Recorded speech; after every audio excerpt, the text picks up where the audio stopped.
It's the same Colts, but a new facility. Today marks the first day of training camp at Grant Park right here in Indianapolis. It's also the first time since 2019 that fans are invited to watch the Colts play. A new team and a new number, but the same old injuries for Carson Wentz.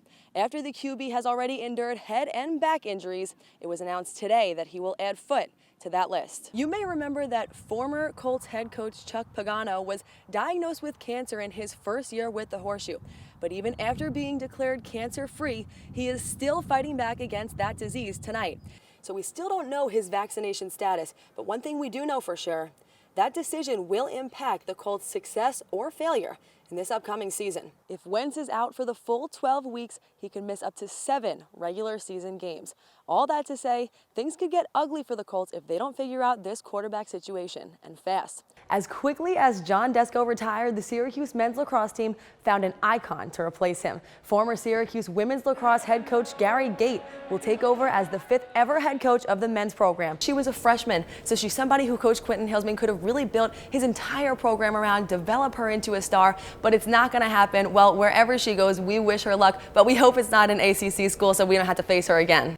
Pitching isn't a problem for the local team's big brother, though, especially when its stable has an arm like Jacob deGrom's. The deGrominator is set to make his 11th start of the season this week against the Chicago Cubs. The question on everyone's mind, is it even possible for him to get any better?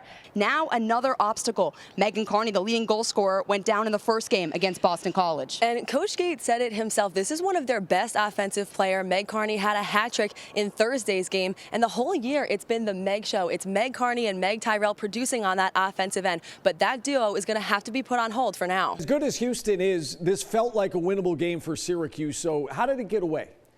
Syracuse's offense was just shut down by Houston's defense, and even when those shots were open, Syracuse just couldn't hit them.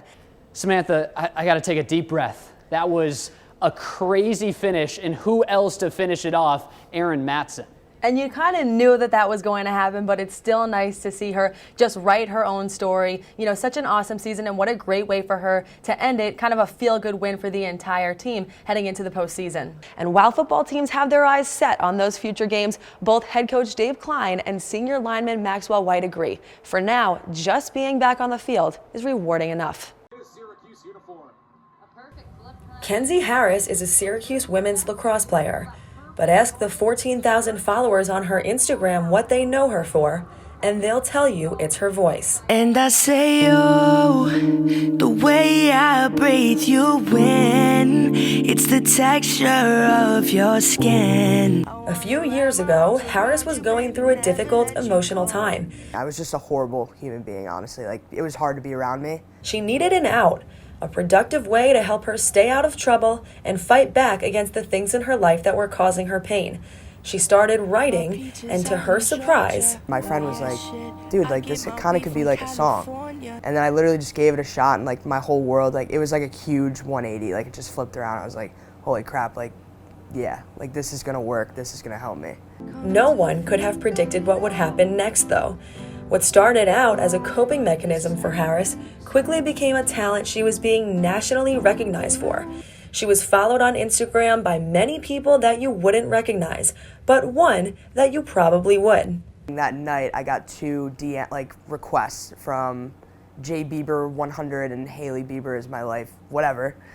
And they're like, how does Justin follow you? And I was like, this has to be like just some joke. So I just wanted to go and look, and I looked, and he was. Harris wasn't sure how Bieber found her, but she decided to act quickly. So I posted a Lonely cover of his song, and he reposted it, liked it, commented, and then ended up DMing me too. In the span of just 4 months, Harris has gained over 10,000 followers since Bieber raved about her on his social media. His acknowledgement has given Harris the confidence she needed to pursue singing as a career. I kind of like feel like I owe it to him, like, okay, I actually do need to like pursue this and focus on this, because if he believes I can do it, then why the heck should I not believe I can do it too?